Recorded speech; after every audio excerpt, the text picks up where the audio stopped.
Here is book 124 of the Mr. Men book readings. Little Miss Fickle. Someone who can never make up her mind. Would you like me to tell you a story? If you were Little Miss Fickle, you'd say, yes please, and then you'd say, no thank you, and then you'd say, yes again. Little Miss Fickle was one of those people who just could not make up their minds. Ever. About anything. Little Miss Fickle lived in Dandelion Cottage, which was on the outskirts of Sunnytown, and she lived right next door to her best friend Little Miss Neat, who lived in Two-Pin Cottage. On one Monday, Little Miss Fickle and Little Miss Neat went out to lunch in Sunnytown. I'll have the soup to start with, said Little Miss Neat to the waiter as she looked at the menu, followed by the fish. So will I, said Little Miss Fickle. But after the waiter had written down the order, Little Miss Fickle looked at the menu again. No, I won't, she said. I'll have the salad instead, followed by the roast chicken. The waiter crossed out the first order and wrote down the second. On the other hand, continued Little Miss Fickle, I won't have anything to start with, but then I'll have the eggs. The waiter sighed. Ugh. An hour later, after had worn out 3 pencils and 4 order pads, Little Miss Fickle finally made up her mind to have the soup, followed by the fish. The waiter brought the soup. Little Miss Fickle looked at it. I'm not hungry anymore, she said. It was at that moment the waiter decided he was going to be a bus conductor instead of a waiter.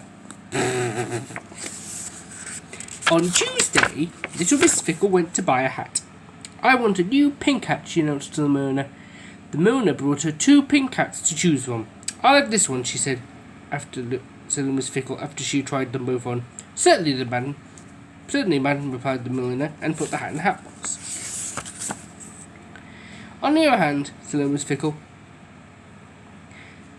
I think I'll have the other hat. The milliner took the first hat out of the hat box and then put the second hat into the hat box.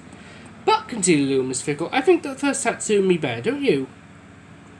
The milliner didn't say a word as she took the second hat out of the hat box and then put the first hat back into the hat box.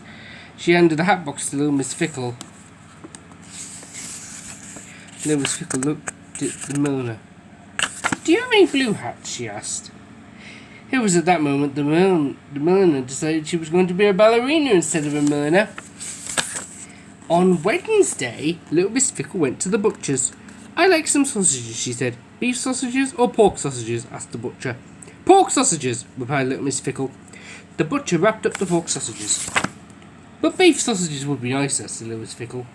The butcher wrapped up the pork sausages and wrapped up some beef sausages instead. On the other hand, continued Little Miss Fickle, chops would be tastier. It was at that moment the butcher decided he needed a holiday. Don't blame him. But on Thursday, guess what happened? Little Miss Fickle disappeared. Little Miss Neat had seen her pass Two-Pin Cottage on the way into Sunnytown, but she hadn't come back. She didn't come back on Friday either, so Little Miss Neat went looking for her. She met Mr. Muddle. Have you seen Little Miss Fickle? She asked anxiously. Mr. Muddle looked at her in a puzzled sort of way. Did you say, have I been for a little tickle? He asked. Oh, Mr. Muddle, said Little Miss Neat, and hurried on. Then Little Miss Neat met Mr. Forgetful. Have you seen Little Miss Fickle? She asked. Mr. Forgetful thought. Well, she said, have you? Mr. Forgetful thought again. Have I what? He asked after a while. Oh, Mr. Forgetful, said Little Miss Neat, and hurried on. But could she find Little Miss Fickle? No, she could not. Nobody had seen her. The Sunnytown Public Lending Library has 19,999 books. On Saturday afternoon, Little Miss Fickle reached up and took one of them down from a shelf. I'll read this one, she thought to herself. On the other hand, she thought again, looking at another book, perhaps I'll read that book instead. Oh boy. She put the first book back on the shelf and took the other book down.